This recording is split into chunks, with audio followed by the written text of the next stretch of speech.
Anong sabi mo? Bastos kang bata ka! Tatay mo yung tinuturo mo! Wala kang respeto! Respeto? Paano ko re-respetuhin yung kriminal na tulad niyan? Sana nga di na nga umalis yan sa kulungan eh. Kasi wala yung ibang dinala dito kundi kahihiyan. Kinakahiya ako na may tatay akong ex-convict. Nakakahiya, nakakadiri!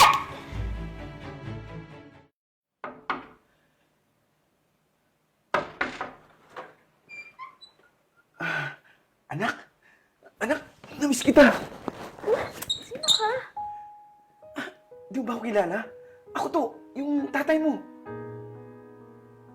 Ma? Anak? Sino yan?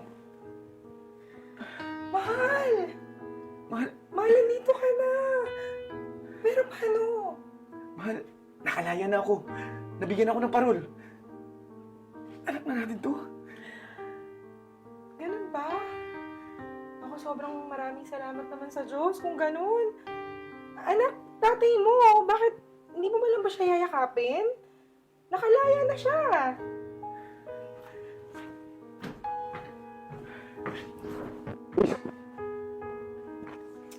Mahal, hayaan mo na yun. Baka nagulat lang. Pero sigurado naman ako na masaya yun kasi nandito ka na. Halika, kumain ka muna at magpahinga.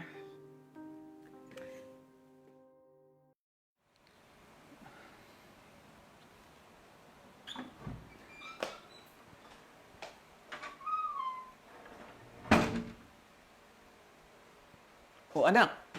Nandito ka na pala. Parang inumaga ka yata. Bakit? Anong pakialam mo? Anak.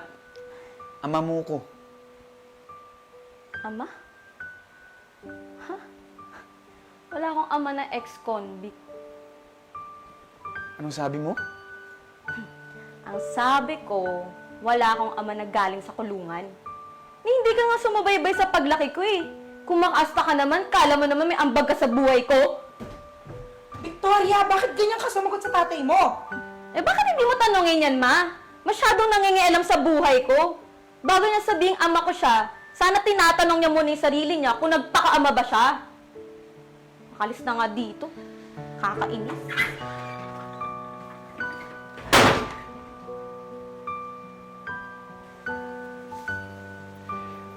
Ayos lang yung mahal. Intindihan ko yung anak natin. Hindi mahal. Hindi tama yun. Mahal, wala kasi siyang alam kaya ganun. Hayaan mo na. Kakausapin ko siya. Ako na bahala.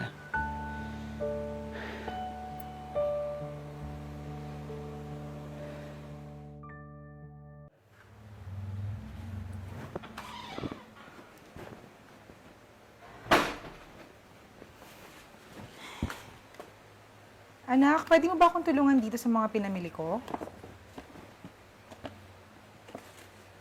Anak! Ano ba? Bingin ka ba? Hindi mo man lang ba ako tutulungan dito sa mga pinamili ko? Bakit ka pahingi ng tulong sa akin? Bakit hindi ka humingi ng tulong dyan? Na may silbi naman yan sa bahay. Anong sabi mo? Bastos kang bata ka! Tatay mo yung tinuturo mo! Wala kang respeto! Respeto? Paano ko re-respetuhin yung kriminal na tulad niyan? Sana nga di na nga umalis yan sa kulungan eh. Kasi wala yung ibang dinala dito kundi kahihiyan. Kinakahiya ako na may tatay akong ex-convict. Nakakahiya, nakakadiri!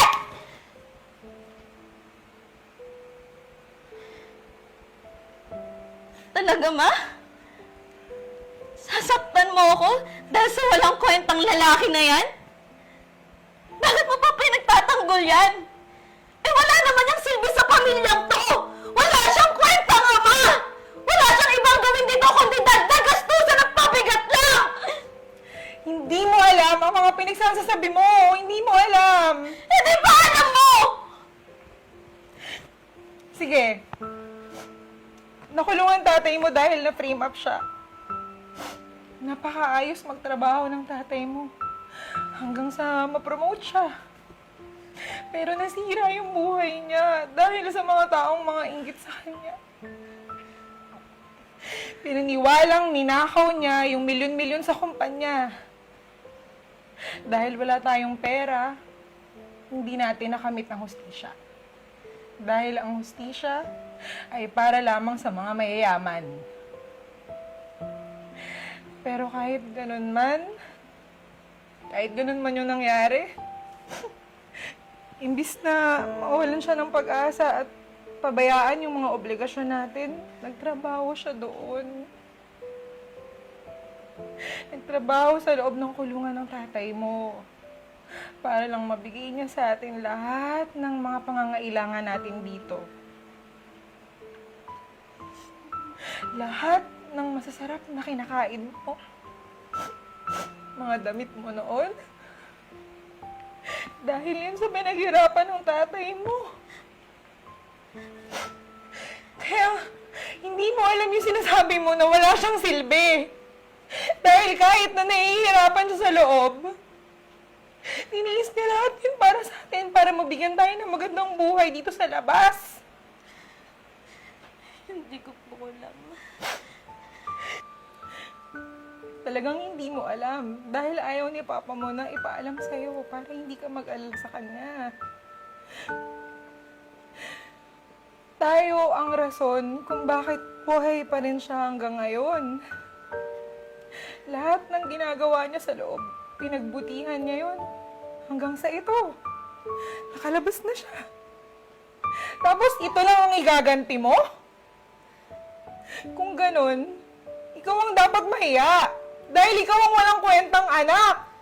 Mahal, tama na.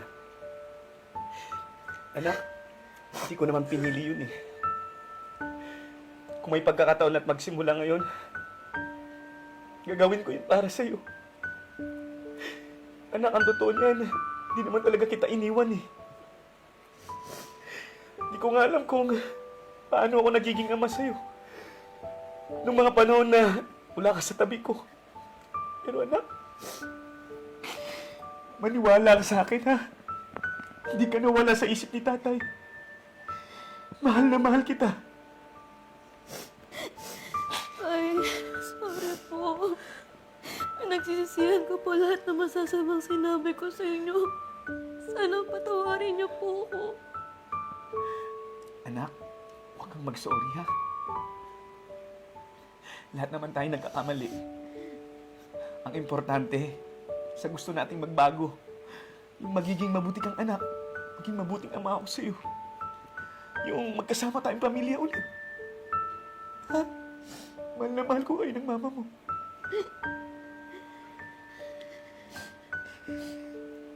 Anak, magsisimula tayong muli. Magiging masaya tayo. Magkakasama tayo ulit. Magkakaroon tayo ng panibagong pagkakataon. Susubukan natin. Babawi tayo sa isa't isa. Okay?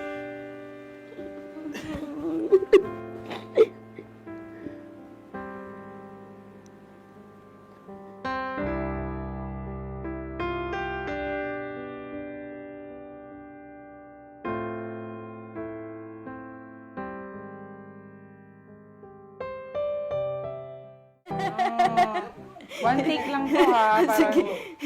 Basta yung nandidiri tsaka ano. Nakakahiya! Nakakadiri!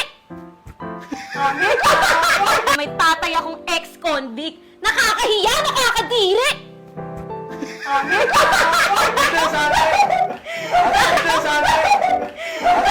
Huwag ka na bumelo! Ganda na. Maganda na. Ikala ko kasi isang bagsak lang. May polo kasi si ate. Ano ba? May polo kasi si ate. Ikala ko isang ganun na yun eh. Sabi sa'yo eh.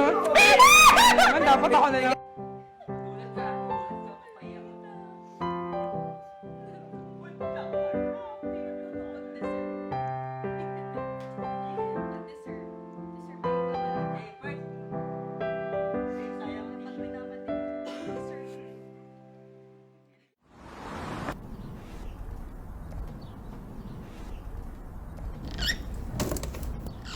Hi.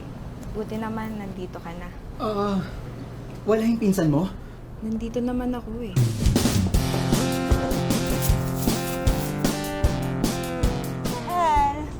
Ang swerte ko naman sa'yo. Nakapasa ka sa pagsubok ko. Kaya mahal na mahal kita eh. Robust. Subok na. Effective talaga. Astig to.